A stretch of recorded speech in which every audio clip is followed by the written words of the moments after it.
Hello, I'm Matt Galloway, and this is The Current Podcast. For many people, the holidays are a time of generosity and giving, perhaps volunteering at a food bank or a toy drive, or donating a few extra dollars to charities. But new research shows the number of people donating money in Canada is at its lowest in 20 years. Canadians are also volunteering less. In just a bit, we will speak with two people who work in the charitable sector about what's behind this. But first, I'm joined by someone who has spent a lot of her life volunteering. Jackie Specken received the Order of the Red Cross in 2022 in recognition of her outstanding service to her community in Edmonton. Jackie, good morning to you. Good morning, Pia. You have been volunteering in many different roles for many, many years, all the time working full time. Why do you do it? What do you get out of volunteering? Oh, I just love it. I just get so much out of it. You know, it's enhanced my life. It's enhanced my career. It's helped me to have connections with people and to do things that matter to me and to support causes that are important in our community. So there's just many reasons why I volunteer. You often take your vacation time, and people travel or do a staycation. Jackie, in your case, you're like, you know what, I'm taking time off because I'm going to volunteer. And somewhat recently, you volunteered helping Ukrainian refugees in Edmonton. Why was that important to you? Well, I think partly because it was a world event that, it mattered to me, and I was doing it with an organization that I care about, and so it was one opportunity to actually contribute and make a difference and do something useful with vacation time. Not that I don't do other things with vacation time that are also useful. As I said, you've done a lot of different roles and volunteered with different organizations over the year, including the Red Cross. You volunteered, for example, with people in Alberta who were displaced by wildfires. So I bring that up because it's not always easy to work in the volunteer sector in certain settings. How do you get through the more tough ones? I think part of it is just noticing and remembering that I'm actually helping, and that it helps me to remember what I have that's good in my life. And, I've come from a history where, life wasn't always easy. And so being able to give back and help out with places where there is a need, it just helps me to remember that life can be hard, and I can do my part to actually make a difference and contribute and help people to, have an easier time if and where I can. It's interesting that you bring that up because I think some people might think, I'm just one person. What difference am I going to make in these very big situations, these very big challenges that we're confronting? What do you want to say to people who might be thinking that? I would say find something that matters. We all have things we care about, and just being able to think about, I may be just one person, but my just one person can actually make a huge difference to another person or group or family or, kids' sports or school or all kinds of different things. And my time is as valuable as anybody else's and as important. I mentioned that the numbers of hours Canadians are donating to volunteering, putting their time out there to help other people and other charities and other organizations has gone down over the last number of years. When you hear that, Jackie, you think what? I think that my experience is that I have lots of things to do and lots of volunteer opportunity, and I'm going to keep doing that. And when people, say, Jackie, thanks for coming out. Thanks for helping us in whatever you're doing. What does that do for you, Jackie? Because there's a fulfillment piece to all of this as well, isn't there? Oh, for sure. And again, I volunteer my time with things that I care about. And so, whether it's emergencies or the food bank or, I've done other things, including boards of directors. And, it's always about wanting, again, to be able to do things that I care about and spend my time well. And so there are people like me, Jackie, who every year around this time think, next year I'm going to get off my keister and I'm going to volunteer. And guess what happens, Jackie? I don't do it. So give us the reminder. Remind people like they're at the starting gates and they just want to get out, how they should kind of get on their way. I would say, again, find something that matters. Find something that's easy. It doesn't have to be complicated. I mean, there are lots of volunteer opportunities where there's extensive training that you're required to do, but just start somewhere. Google volunteer opportunities near me, and you might actually be surprised at what you can find and how easy it can be. What's next for you? Where's the next volunteer gig, Jackie? Oh, probably just keep doing what I'm doing. I've been volunteering with the food bank over the Christmas season, and I quite enjoy doing that. And so, I'll keep doing that through the year, and I'll keep looking for where the need is and where I can actually contribute. It's very good work you're doing, and the people in your communities, thank you. And I thank you for joining me this morning. Appreciate it, Jackie. You bet, Pia. Take good care. Happy New Year. Thanks. Happy New Year to you too. Jackie Speckin is a longtime volunteer. She's in Edmonton. I'm joined now by two people who know a lot about volunteering and charitable giving in Canada. Megan Conway is the president and CEO of Volunteer Canada, and Bruce McDonald is the president and CEO of Imagine Canada. That's an organization that supports charities and nonprofits. Megan and Bruce, good morning to both of you. Good morning, Pia.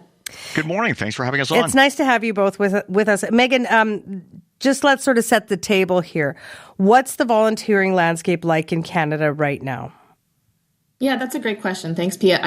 I would say that it's very dependent on where people are living and what's happening in the local context. But broadly speaking, there's been a significant decline in individuals who are volunteering for charities and nonprofits between 2018 and 2023. It's dropped from 41% to 32%, which is a huge decline. And it equates to approximately 451,000 full-time jobs.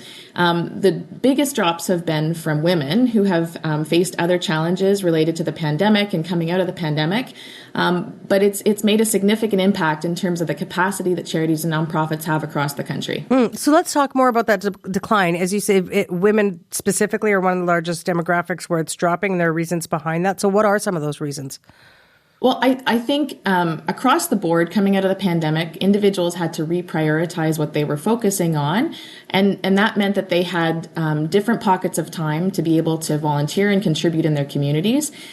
We know that there's also been a cost of living challenge that individuals are facing, and that's meant that there are additional barriers folks are facing in terms of needing to spend more time maybe on a second income, or not necessarily prioritizing the costs associated with getting to and from a volunteering opportunity. I would also say that broadly speaking, I think one of the things that happened in the pandemic is we simply lost the habit of participating and contributing in volunteering in more formal ways and informally across our communities. We somehow fell out of the practice of doing that, Pia, and I think that's a significant concern that we need to be paying attention to. And was that because we were in lockdowns and people were staying home more, trying to, keep to themselves a little bit more? Is that why we saw that drop during the pandemic?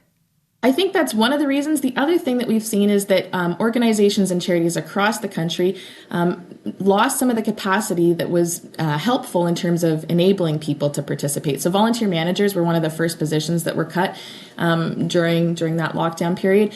And then that role and that knowledge and those resources hasn't necessarily fully returned to those organizations in communities across the country. The other thing that's happened that I think is really significant, Pia, is that we've all gotten older, and that some of the biggest contributors to volunteering are older adults who give a lot of hours of time, which is hugely appreciated. But many of those individuals are aging out, and younger people are wanting to contribute and participate in vastly different ways. So I think that's another really important trend to pay attention to. Okay, we'll talk about younger people in just a bit, but let me bring Bruce into our conversation. Bruce, this isn't just about time. It is also about money. And there is some research that shows Canadians have hit a 2-decade low, a 20-year low in terms of our financial generosity. What do we know about what the landscape is looking like in terms of that?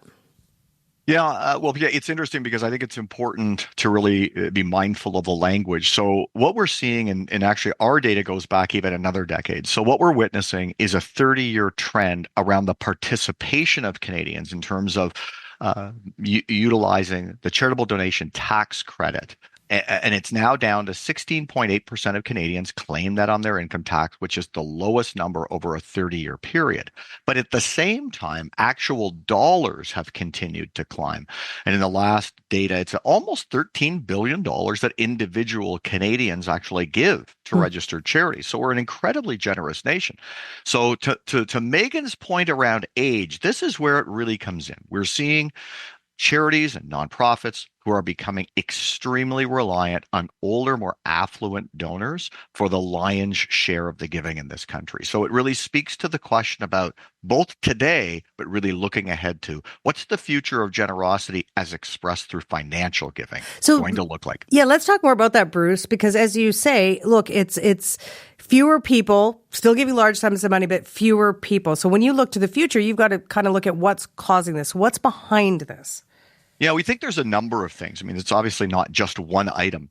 It's everything from 52% of Canadians on a regular basis saying they feel lonely, isolated, or disconnected. Economic disruption, when families are under stress, they need money for food, rent, power, all of those kinds of things. They may have less to give.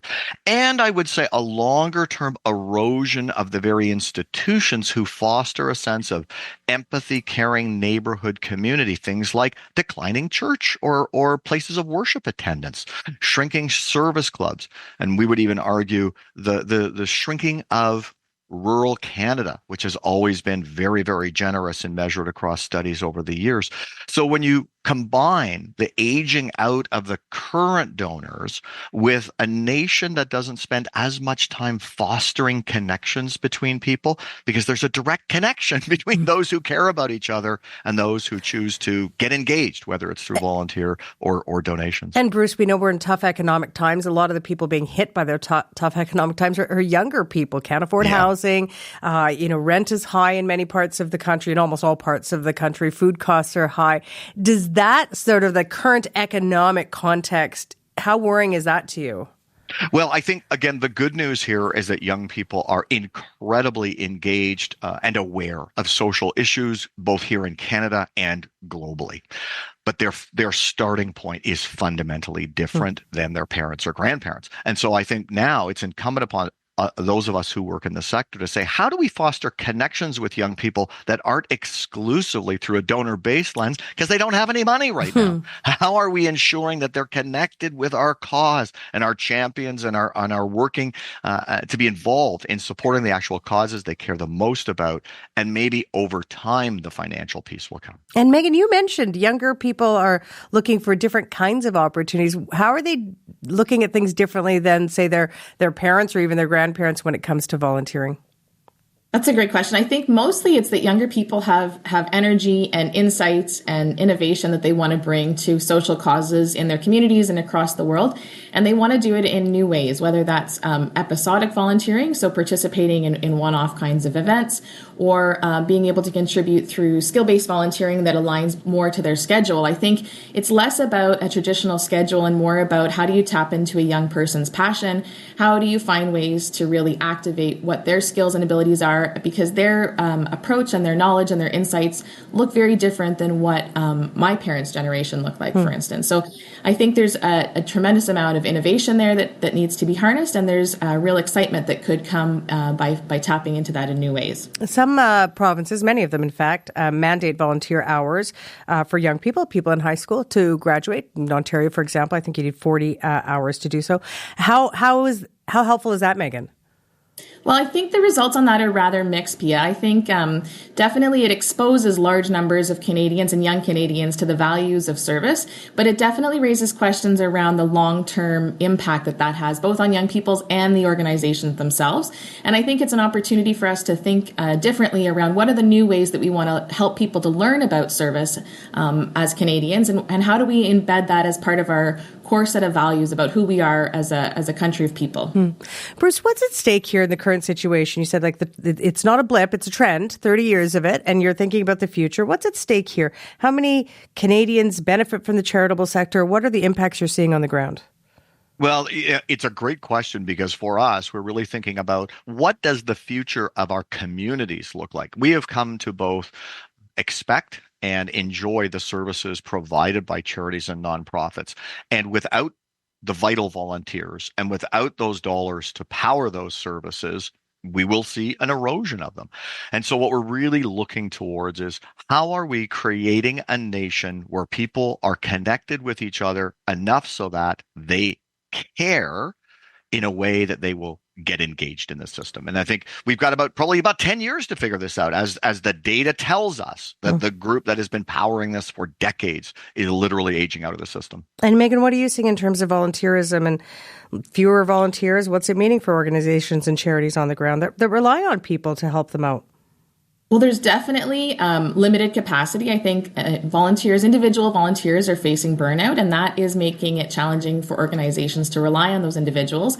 We're also seeing closures, and Bruce mentioned some of that. We're seeing a reduction in services, but also closures of organizations, service clubs, activities, events across the country because of the inability to be able to recruit volunteers and maintain and retain them in meaningful ways. So I think that's a challenging trend that we need to get our minds around. One of the things that we're doing actively to think forward into the future is building, in partnership with a number of organizations, a national volunteer action strategy, which is really meant to modernize and reinvigorate volunteering, not just for today, but as Bruce mentioned, for the next generation, and think about concrete recommendations that businesses, government, charities and nonprofits, different kinds of community leaders can take to actually make it easier and more relevant for today's generation to think about, how do we participate, how do we contribute, how do we build the enabling systems that make volunteering and participation meaningful for today. Okay, it's time to make your pitches. Bruce, how do you convince Canadians, stretched thin by a cost of living, to give at a time like this? We know that 8 in 10 Canadians view that the services provided by charities and nonprofits are essential. Not nice to have, not good to have, but are essential. But only 41% of them say they recognize somebody who's been benefiting from that service. That real number is 100%. If people just think about the people in their lives they care the most about, they will know someone who has benefited from the services of a charitable or nonprofit organization. We need their support to continue those essential services. And Megan, for you, we heard from Jackie, who loves to volunteer and said how fulfilling it is for her. We know we have a loneliness crisis. What do you want to say to people to try and get them, to get out the door and volunteer?